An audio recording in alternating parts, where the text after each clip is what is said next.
Buenos días a todos mis estimados amigos y hermanos. Reciban un saludo muy cordial desde aquí de California de parte de su servidor, el hermano José Gilberto Carrillo. Estamos en la jornada número 42, la última jornada del pueblo de Israel antes de entrar a poseer la tierra prometida. Gracias a Dios porque en esta jornada les dije que tenemos 8 puntos. Y ya hemos hablado de 2 puntos. El último punto que hablamos ayer fue el de todo lo que aconteció allí en Moab y que es muy importante que todos nosotros sepamos lo que aconteció allí porque tiene que ver con nuestra madurez espiritual. Ayer entonces empezamos a ver que todo lo que aconteció allí en Moab es muy importante porque se desarrolla en el Nuevo Testamento. Entonces hoy vamos a continuar con la ayuda de Dios y voy a hablar solo un poquito más del punto 2, acontecimientos en Moab, para entrar al punto número 3, que es la doctrina de Balaam, porque esa es muy importante para nosotros. Entonces veamos pues que allí en números 31:16, para ubicar los que quieren tomar nota, por favor tomen sus notas y pueden anotar allí en el margen de su Biblia, allí en esa esquinita, en ese espacio, es donde está el acontecimiento que se narra en números 31:16. Allí dice lo siguiente, dice: He aquí, por consejo de Balaam, ellas, o sea, las moabitas y las mujeres madianitas, fueron causa de que los hijos de Israel prevaricasen contra Jehová en lo tocante a Baal Peor, por lo que hubo mortandad en la congregación de Jehová. Entonces, acá se nos dice, o sea, el autor de Números, por el Espíritu Santo, él nos dice que hubo un consejo de Balaam para poner tropiezo a los hijos de Israel. O sea que a través de las moabitas y las madianitas, para llevarlos a la idolatría, ya que no los podían maldecir directamente, iban a buscar el mal sobre el pueblo, haciendo caer al pueblo. Esto hay que entenderlo. Entonces le voy a pedir a alguno de los hermanos que ya están ahí conectados que nos ponga los versículos para que podamos ver con claridad. Creo que no está mi secretaria Ana hoy, pero si está por ahí Jorgito, Lalo, quien sea, por favor ponga los versículos, porque está la doctrina de Balaam. Vamos a leer eso en Apocalipsis 2:14. Apocalipsis 2:14. Saludos a mi hermana Perla. Dice: bendiciones para todos los hermanos en cualquier parte de, vamos a ver, dice, en cualquier parte que escuchan la santa palabra de Dios. Saludos, Pastor Carrillo. Muchas gracias, hermana Perlita. Dios la bendiga. Jorgito Chiriboga, si puedes poner los versículos, por favor, para que todos estemos conectados y todos estemos estudiando lo que Dios nos quiere enseñar en esta mañana. Allí hay varios versículos que vamos a ver para que nos demos cuenta cuán importante es la doctrina de Balaam. Fíjese, está Apocalipsis 2:14, dice: pero tengo unas pocas cosas contra ti, que tienes ahí a los que retienen la doctrina de Balaam, que enseñaba a Balac a poner tropiezo ante los hijos de Israel, a comer de cosas sacrificadas a los ídolos y a cometer fornicación. ¿Se dan cuenta? Es bien importante entonces para nosotros entender lo que es la doctrina de Balaam, porque está antes de poseer a Cristo. Es una doctrina que a Dios no le agrada, no le agrada. Tenemos que poner atención a eso. El camino de Balaán, segunda de Pedro 2:15, pongamos segunda de Pedro 2:15 también, porque ahí se nos habla de el camino de Balaán, y también vamos a poner Judas 11. Son 3 versículos que están en el Nuevo Testamento que son muy importantes, o es muy importante que todos nosotros lo entendamos. De esa manera nos vamos a cuidar, pues a tener mucho cuidado de no practicar la doctrina de Balaam, porque esa es una enseñanza que ha corrido a través de toda la historia. Dice, han dejado el camino recto y se han extraviado siguiendo el camino de Balaam, hijo de Beor, el cual amó el premio de la maldad. Entonces esta enseñanza es, pero muy, muy importante, ¿verdad? Veamos también Judas 11.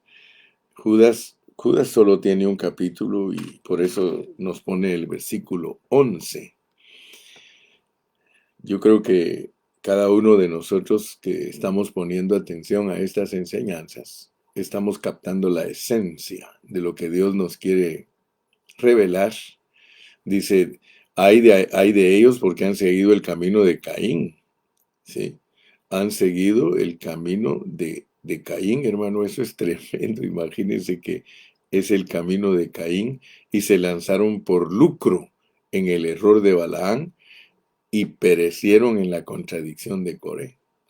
Entonces, amado hermano, estamos hablando de asuntos delicados, estamos hablando de cosas que nosotros los cristianos debemos de cuidarnos. Por eso vamos a entrar al punto número 3. El punto número 3. Pero leamos todavía Judas 11. Hay de ellos porque han seguido. Aquí claramente nos dice, han seguido el camino de Caín. O sea que, hermanos, seguir uno el camino de Caín es seguir el camino de los hijos del diablo.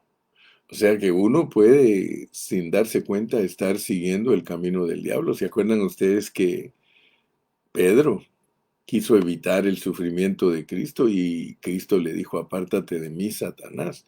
No le dijo hijo de Satanás, sino Satanás de una vez. O sea que la encarnación de Satanás es terrible, hermanos. Entonces, que Dios nos ayude. Dios bendiga a mi hijita Aura. Dice bendiciones a todos los santos. Bendiciones, Aurita, mi querida hija. Dios la continúe bendiciendo. Ana González, si aquí está mi hermana Anita. Parece que hasta ahorita entró mi hermana Anita porque es nuestra secretaria que siempre pone los versículos. Muy bien, entonces con todo esto que dije ya, vamos a entrar al punto número 3 para explicarlo en una forma más concreta. La doctrina de Balaam. La doctrina de Balaam. Todos los cristianos debemos de saber lo que es la doctrina de Balaam. Y para eso vámonos a Apocalipsis, donde este asunto de Balaam se nos explica por el mismo Señor Jesús. Aquí el Señor Jesús es el que está hablando al apóstol Juan cuando se le apareció en la isla de Patmos y le habló muchas revelaciones, entre ellas en Apocalipsis 2 del 12 al 17. El Señor le está hablando a la iglesia en Pérgamo. Lo que caracteriza a Pérgamo es la actitud de Balaam y la doctrina de Balaam. Pérgamo significa muy mezclado, muy casado, muy mezclado, muy casado. Fue cuando la iglesia y el mundo y el paganismo comenzaron a casarse, a mezclarse, y el cristianismo primitivo, que era puro durante la época de las persecuciones a Esmirna, al terminar las persecuciones, los cristianos comenzaron a tener lugar en el Estado. Comenzó el paganismo a introducirse en la iglesia. Muchas cosas paganas se disfrazaron de cristianas. O sea que yo quiero que ustedes vean, mire, cuando la persecución de la iglesia no afecta a la iglesia, porque ese era el asunto, que a la iglesia en Esmirna la empezaron a perseguir y empezaron a matar a los cristianos. O sea que ese es un arma de Satanás para desilusionar a los cristianos, para que la iglesia se opaque. Pero resultó que los hijos de Dios de ese tiempo, ellos confesaban que la sangre de los cristianos era semilla. Y ellos dijeron, entre más cristianos maten, más crece el evangelio. Entonces Satanás cambió su estrategia. En vez de matar cristianos, lo que hizo Satanás fue volverlos mundanos. Fíjese pues, esto es muy importante que nosotros lo entendamos, porque cuando Satanás no logra tener triunfo matando cristianos, él cambia la estrategia y los vuelve mundanos.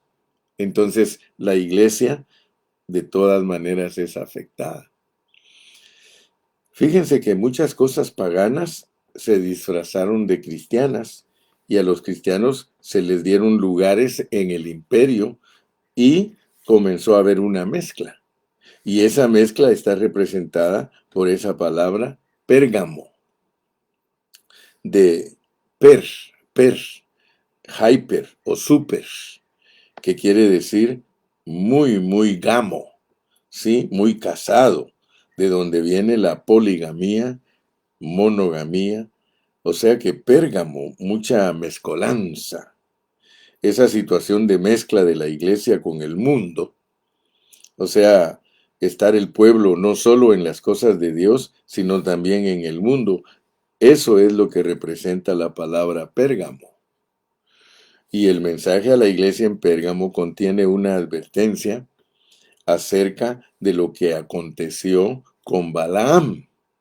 De manera que nos damos cuenta que es muy importante entender lo que pasó en el tiempo de Balaam.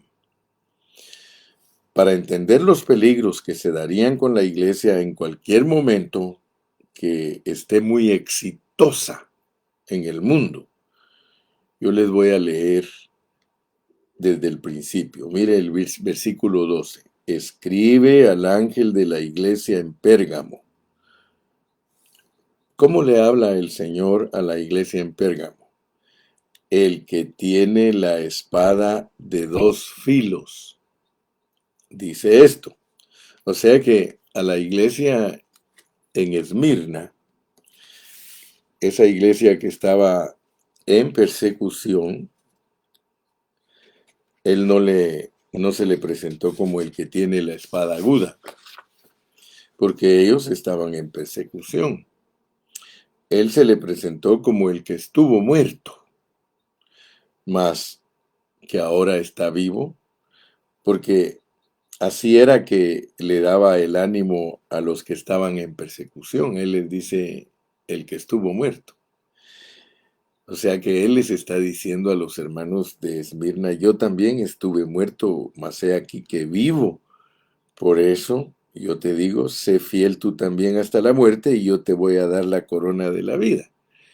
Está muy bien presentado a la iglesia en Esmirna, una iglesia bajo persecución, como el que había estado muerto antes que la iglesia, y sin embargo estaba vivo para que la iglesia tuviera ánimos en la persecución. Sin embargo, cuando terminó la persecución y la iglesia empezó a tener éxito y empezó a ocupar los grandes lugares en el mundo, ya el Señor no se le puede presentar de esa manera.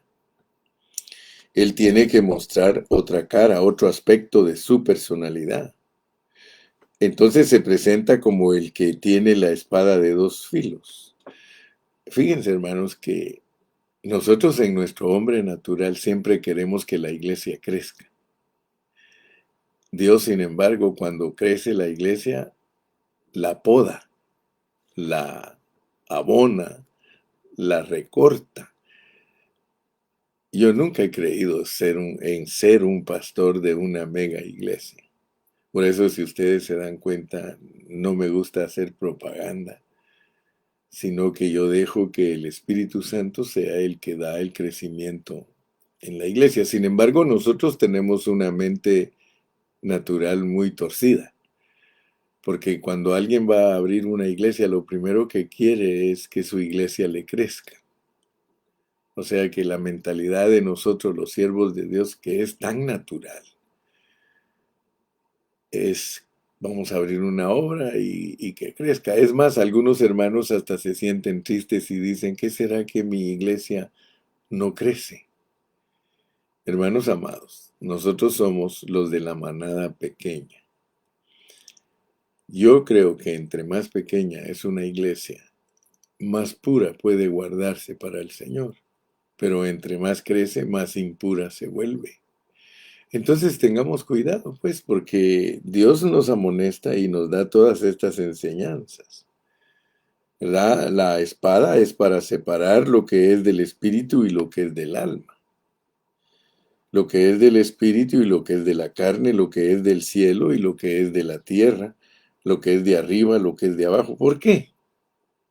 Porque estaba muy apergamada. Sí, estaba muy mezclada. Justo se le presenta como el que tiene la espada. Y mire lo que les dice: yo conozco tus obras y dónde moras, donde está el trono de Satanás. O sea que nosotros estamos aquí en este mundo, hermano. Estaba por ahí bien cerquita, pero retienes mi nombre. Todavía dices ser cristiano y no has negado mi fe, ni aun en los días en que Antipas, mi testigo fiel, fue muerto entre vosotros donde mora Satanás. Antipas era un hermano cuyo nombre significa el que está contra todo, el que está contra todo. Pues el hermano Antipas representa al hermano que no está de acuerdo que seamos mundanos, que no está de acuerdo en que hagamos cosas mundanas. Ese es Antipas. Antipas era un hermano cuyo nombre significa el que está contra todo y el Señor lo llama testigo fiel. Es decir, que está contra toda esa mezcolanza y se mantiene fiel al Señor. Pero entonces, claro, lo mataron. Pero tengo unas pocas cosas contra ti, que tienes ahí a los que retienen la doctrina de Balaam. Ahora, el que estaba hablando es el Señor mismo, el Señor Jesús. ¿Cuál es esa doctrina de Balaam? Que enseñaba a Balac a poner tropiezo ante los hijos de Israel, a comer de cosas sacrificadas a los ídolos y a cometer fornicación. Fíjense cómo la doctrina de Balaam, usada por Satanás, conduce al pueblo a la mezcla, al ecumenismo, con lo que no es de Dios, a la fornicación espiritual, a la idolatría, a incorporar el paganismo, sus fiestas paganas, sus sacerdocios, sus vestimentas, sus estilos. Allí fue cuando el paganismo comenzó a introducirse en el cristianismo y esa fue la enseñanza de Balaam a Balac. Mire, para no andar con rodeos, hermano, no volvernos una iglesia como la católica, que es la que está bien mezclada del mundo, hermano. Y nosotros tenemos que tener cuidado porque Satanás nos puede engañar a nosotros también. Nosotros que buscamos la pureza de la palabra, el diablo nos puede engañar y ahí bajita la mano nos puede hacer bien mundanotes, hermano, que amamos pues las cosas de este mundo. Es que este mundo no vaya a creer usted que solo son ciertas cosas que usted critica que hacen otros por ahí que se dicen cristianos. No, no, no. Dice que el mundo es los deseos de los ojos, la vana gloria de la vida. Hermano, complacer mucho a nuestra alma nos hace mundanos, hermano. Cuando nosotros le damos rienda suelta a nuestros apetitos y a nuestros placeres, nosotros indirectamente estamos participando de la mezcla. Entonces cuidémonos pues para que Dios nos ayude. Tratemos por todos los medios de mantenernos como gente espiritual. Yo siempre le pido a Dios que me ayude, hermano, aunque no ando con tantos brincos, porque la espiritualidad no es una apariencia. Usted sabe que algunos creen que la espiritualidad es porque se visten de cierta manera. No, no, no, hermano. La espiritualidad es ser uno igual a Dios en su carácter. que es algo espiritual, algo interno, que te parezcas a Dios en tu carácter, ¿verdad? Que sepas vivir una vida de fidelidad hacia Dios, hacia su santidad, ¿verdad? Eso es muy importante. Entonces aquí en Números 31:16 dice, he aquí por consejo de Balaán, ellas fueron causa de que los hijos de Israel prevaricasen contra Jehová en lo tocante a Baal peor, por lo que hubo mortandad en la congregación de Jehová. Entonces, hermanos, existe una fornicación natural con las moabitas y una fornicación espiritual con los dioses de las moabitas. Esa fue la última prueba que pasó Israel antes de poseer la tierra prometida. O sea que era un pueblo unido, era un pueblo que había sido conducido a estar en el nuevo hombre, a estar en el espíritu, a vivir en unidad y a vivir en el nuevo hombre, pero hubo trampa del ecumenismo, hubo la trampa de la fornicación, hubo la trampa de la mezcla con lo que no era puro. Y esa es la trampa cuando hay victoria en el nuevo hombre. Así que aprendamos pues, porque hay trampas en las que uno puede caer, y cuando le digo trampa es que Dios nos está probando. Quizá muchos de ustedes están procurando ser vencedores y están tratando de poseer a Cristo. Miren la última trampa. La última trampa es fornicación, tanto natural como espiritual. Entonces somos inclusivos en el cuerpo de Cristo, pero si no tenemos cuidado en esa inclusividad, podemos volvernos ingenuos y poner en la misma olla sapos, serpientes, toda clase de abominación, ¿verdad? Y eso por un liderazgo profético, porque Balaán era un profeta, era un adivino, y ese ambiente misterioso de un Balaán que profetizaba profecías de Dios, que se cumplían y a la vez era llamado adivino, y a la vez era contratado para maldecir, allí vemos una mezcolanza de experiencias. Ojo, ojo, hermanos pentecostales, ojo, porque las experiencias pueden ser muy carismáticas, donde se mezcla la palabra de Dios, lo que es genuino de Dios, con lo que es mentira. Oiga eso. Qué prueba tremenda, hermano, tenemos nosotros en los campos de Moab, como iglesia, hermano. La iglesia está siendo probada. Y es una prueba tremenda, porque cuando nosotros leemos aquí en Números, en los capítulos 22, 23 y 24, que no los podemos leer hoy porque no nos alcanza el tiempo, ustedes lo pueden leer en privado, porque son muy largos, pero ustedes se van a dar cuenta allí que hay profecías de Dios, que Dios mismo le apareció en sueños a Balaam y le habló y le dio orden que no fuera a maldecir, sino que fuera a bendecir. Por eso es que dice la palabra, del hombre son las disposiciones del corazón, mas de Jehová es la respuesta de la lengua. Mire, este proverbio es lindo, hermano. Memoríceselo. Proverbios 16:1. Del hombre son las disposiciones del corazón, mas de Jehová es la respuesta de la lengua. Proverbios 16:1. Balaán quería dinero, por eso en las cartas de Pedro y de Judas se habla del error de Balaam. Por lucro, por lucro. Aquí se habla de la doctrina de Balaam.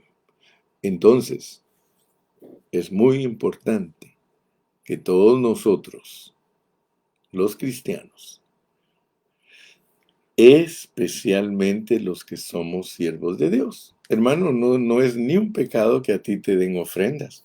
No es ni un pecado que la iglesia te ayude a ti como siervo para tu manutención. Eso no es pecado. Nosotros tenemos autorización por parte del perito arquitecto, el apóstol Pablo, que las ofrendas que nos dan como siervos de Dios son un derecho. Es un derecho, pero no se debe de abusar de ese derecho. Mire, a mí me tienen sin cuidado los hermanos que no entienden lo de las ofrendas. El asunto es que nosotros estamos usando un término que está quemado entre los cristianos, el diezmo. Pero gracias a Dios que usted ha entendido lo que es el diezmo, ¿verdad? El diezmo no es una clase de ofrendas para Dios de la ley, no. Cualquiera que diga que el diezmo es de la ley, ni siquiera sabe dónde tiene la nariz, porque el diezmo no se inició en la ley, hermano. ¿Para qué nos vamos a engañar? El diezmo nació de Abraham para Melquisedec y de Jacob para Dios. Así que el diezmo ellos lo dieron sin que existiera la ley de Moisés. Cualquiera que me diga a mí, mi hermano Carrillo, es que el diezmo es de la ley de Moisés. Ah, que Dios lo impuso. Dios lo impuso. Dios lo volvió una ley porque le gustó lo que hizo Abraham y Jacob. Escuche bien, es tan sencillo y no tiene que perderse usted en conceptos, ni mucho menos que lo engañen, porque entonces, ¿cómo vamos a hacer para bendecir a los siervos de Dios que son genuinos y que predican la palabra con un corazón sincero? Ellos necesitan la ayuda de los hermanos para poder predicar el Evangelio. Claro que se necesita.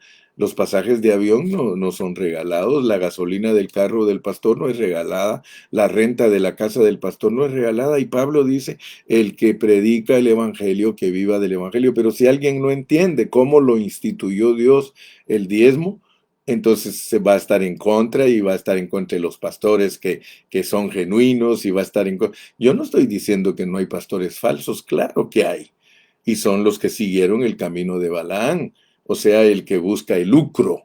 Pero el que no busca el lucro, hermano, el que solo obtiene para su vivir, y es más, vivir estándar igual que todos los demás hermanos, eso no es pecado. Pero yo quiero que te quede claro, el diezmo, cualquiera que te diga que es de la ley, te está engañando o te está manipulando, te está torciendo.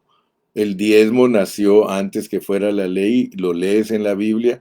Abraham se lo dio a Melquisedec y Jacob se lo prometió a Dios y Dios lo legalizó y se lo impuso al pueblo de Israel, lo cual significa que es una ley que Dios le dio al pueblo de Israel. ¿Por qué por qué se lo puso como ley? Porque tenían que mantener a los sacerdotes.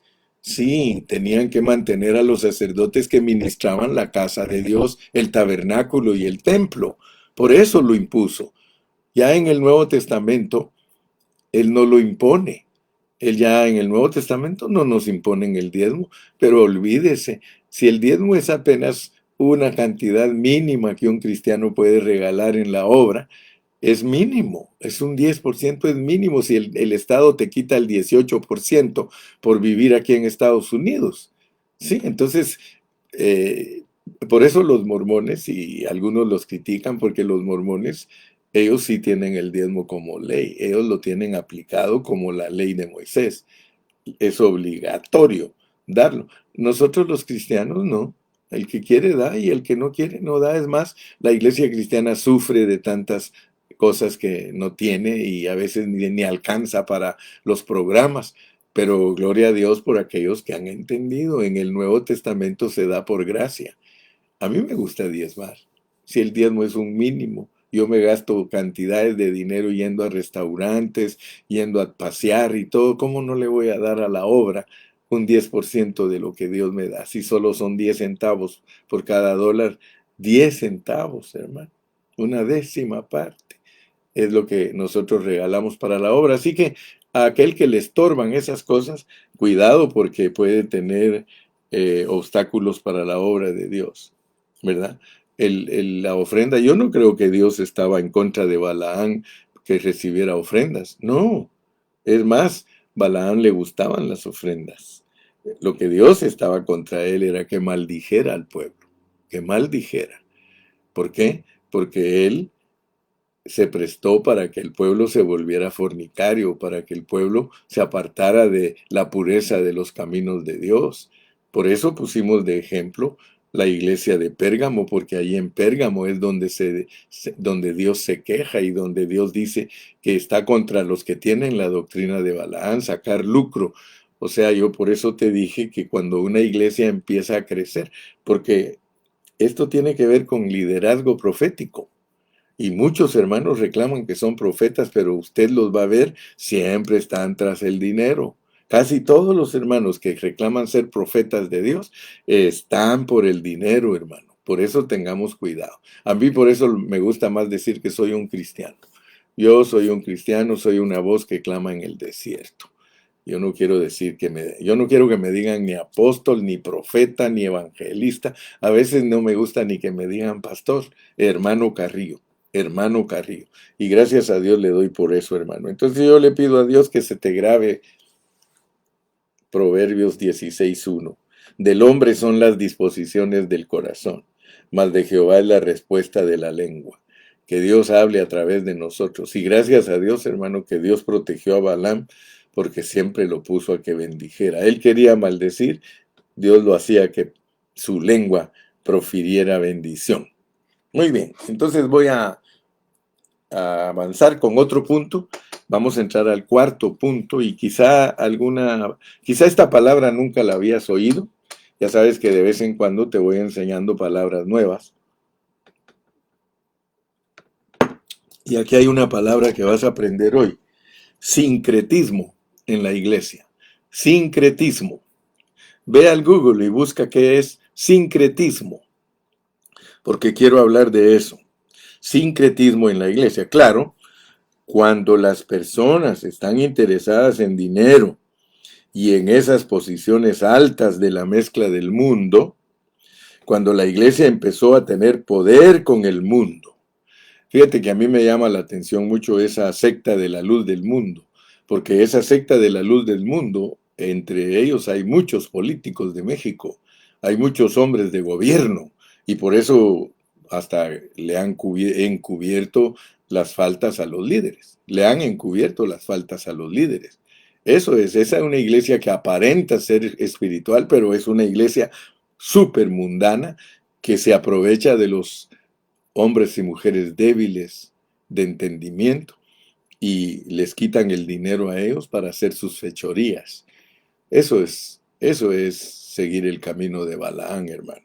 Entonces, yo quiero que ustedes vean que cuando la iglesia empezó a tener poder con el mundo y el mundo tuvo en cuenta a los jerarcas y circula mucho dinero, allí las cosas religiosas son utilizadas para las cosas mundanas, para las cosas paganas y la gente por tener dinero. Fíjese que yo le doy gracias a Dios porque nosotros hemos sido cubiertos por Dios. Nosotros hemos sido cubiertos por Dios al grado que ahorita la ciudad quiere comprar el local donde estamos y solo nos dan una cantidad de dinero y algo no saben cuánto nos va a dar la ciudad por ese lugar, pero resulta que queremos agarrar un lugar y el que nos ofrecen y que está viejo y que hay que arreglarlo mucho, vale el doble de lo que nos van a dar del local de nosotros. Entonces nosotros decimos, no hombre, no tenemos dinero para agarrar lo que quisiéramos. Entonces quiere decir que estamos escasos de dinero y eso es mejor. Es mejor estar uno escaso de dinero que con mucha abundancia, hermano, porque cuando hay mucha abundancia de dinero, hermano, se cometen muchos errores. Entonces, por tener buena ubicación en esas posiciones, entonces se volvieron infieles a Dios y se dan consejos de fornicación, consejos de abominación. Balaán oyó por primera vez que Dios le dijo, no vayas, no vayas. Pero él insistió en ir. Entonces le dijo, ve pues. Pero cuando iba se enojó Dios porque iba. Aunque Dios le dijo, ve pues. Ahora, yo quiero que te hagas una pregunta. ¿Para qué le dijo Dios que fuera y después se enojó con él? Fíjate cómo actúa Dios, porque algunos no conocen a Dios. ¿Por qué se enojó Dios si le dijo, ve pues? Porque primero Dios le había dicho, no vayas. Esa era la voluntad perfecta de Dios. Pero como él tenía interés en ser honrado y tener la honra, y tenía interés en el dinero que le daban los reyes, Balac y los otros madianitas que estaban junto con los moabitas, entonces él insistió. Hermanos, ¿cuántas veces nosotros insistimos en hacer las cosas a nuestra manera, aún en oración, hermano? Voy a orar otra vez, a ver qué me vuelve a decir Dios. Como si Dios va a ser una veleta. Veleta es esa del viento que se va para todos lados, para donde el viento sopla. Claro que Dios le dijo, sabiendo su corazón, ve, pues porque sabía que de todas maneras él iba a ir. Eso era para lo que él quería, y Dios le respetó su voluntad. Pero cuando se fue, dice que Dios se enojó y el ángel de Jehová se le apareció, pero él no lo veía. Estaba tan ciego por sus intereses que la mula veía más que él. Era el Señor mostrando, mira, la mula está viendo más que tú. Y él empezó a golpear la mula. Y la mula no quería pasar. Y se iba por los lados asustada del ángel. Y él golpeó a la mula hasta que la mula le habló. Le dijo, ¿no soy yo tu mula que siempre ha estado contigo? ¿Cuándo te había hecho esto? Y él le contesta a la mula como sin darse cuenta de que la mula le está hablando.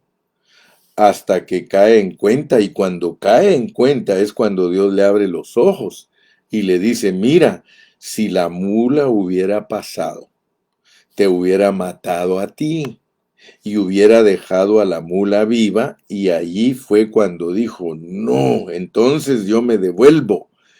Y le dice Dios, no, ahora ya vienes y ahora vas a decir lo que yo diga y no lo que tú quieres decir. Claro, con eso, temeroso ya Balaán, aunque sabía que él quería algo.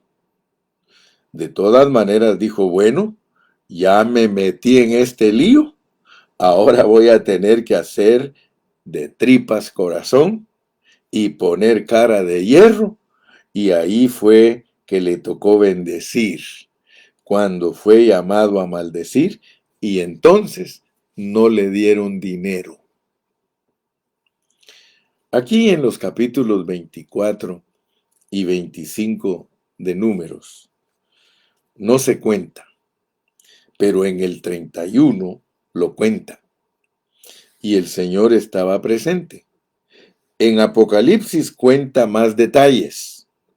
Nos dice que en el tiempo de la iglesia también se dan cosas, pruebas de ese tipo, como las que le dio a Israel en los campos de Moab.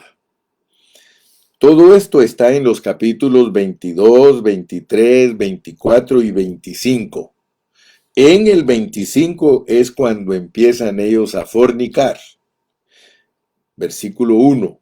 Moraba Israel en Sittim, y el pueblo empezó a fornicar con las hijas de Moab. Versículo 2. Las cuales invitaban al pueblo a los sacrificios de sus dioses. Miren cómo es la astucia del diablo. Utiliza el sexo para luego llevar a la idolatría. Así, muchos hermanos en Cristo se enamoran de una chica, a veces es al revés, una chica de un muchacho, pero el otro o la otra no es cristiano. Y por la atracción sexual, lo arrastra después a su religión, a su idolatría. Ustedes saben que hay doctrina jerárquica de que si se casa a alguien de esa religión tradicional con algún protestante, entonces tiene que pedirle que los hijos van a ser criados conforme a ellos.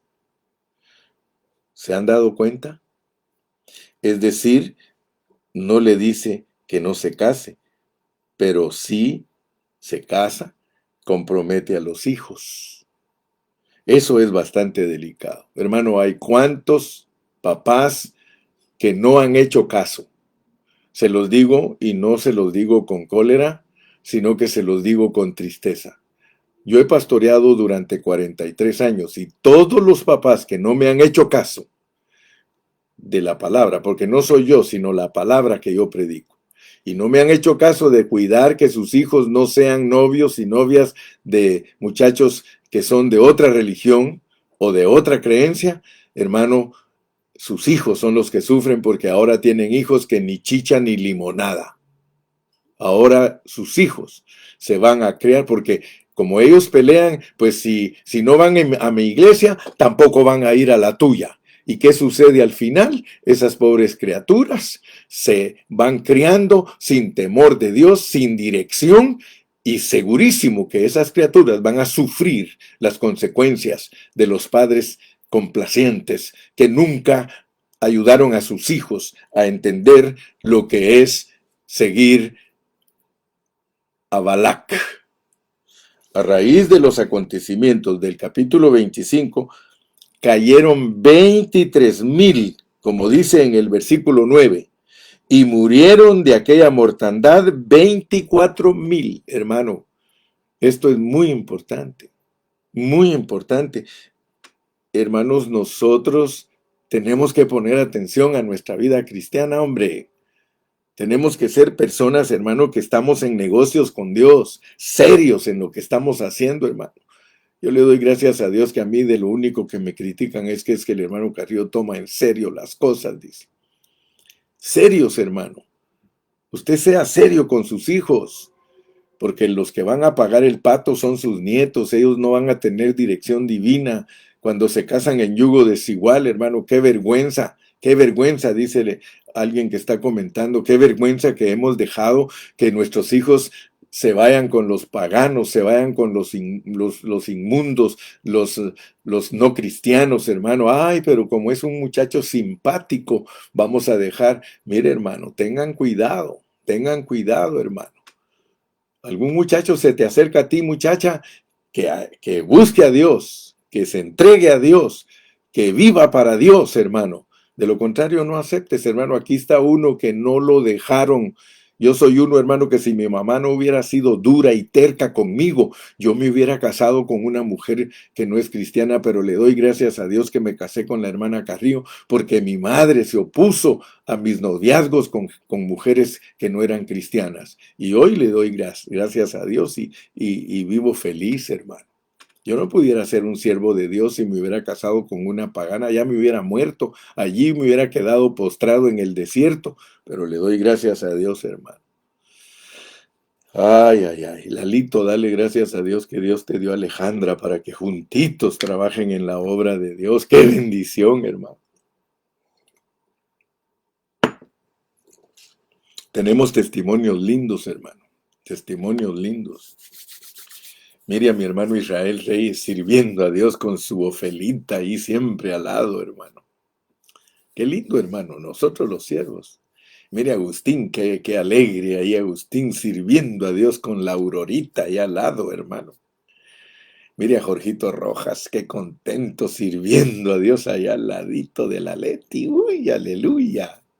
Eso es bendición, hermano. Mire a Juan Francisco de la Torre sirviendo a Cristo al lado de la Cecilita. Aleluya. Qué alegre, hermano. Mire, esto que Dios nos está hablando hoy. Aquí dice que en un día fueron 23,000 y los otros murieron después, hermano. ¿Sí? Otros 1,000, 24,000 en total, hermano. Vemos pues que Primera de Corintios 10:8, Primera de Corintios 10:8 corresponde con este aspecto de la jornada o estación de los campos de Moab. Vamos a quedarnos por ahí, pero nos falta todavía el punto 5, 6, 7 y 8. Nos faltan 4 puntos más. Gracias al Señor, hermano. Así que Leamos Primera de Corintios 10:8. Póngannos ahí para finalizar la lección de hoy. Primera de Corintios 10:8. Primera de Corintios 10:8. Ni forniquemos, como algunos de ellos fornicaron y cayeron en un día. ¿Se da cuenta? ¿Se da cuenta cuán importante es esta jornada, hermano? Porque esta jornada nos pone antes de poseer a Cristo entre la espada y la pared. Despídete, por favor. Despídete, por favor. Dios te bendiga y Dios te guarde. Hasta mañana. Hasta mañana. Te quiero mucho. Bendiciones. Bye bye.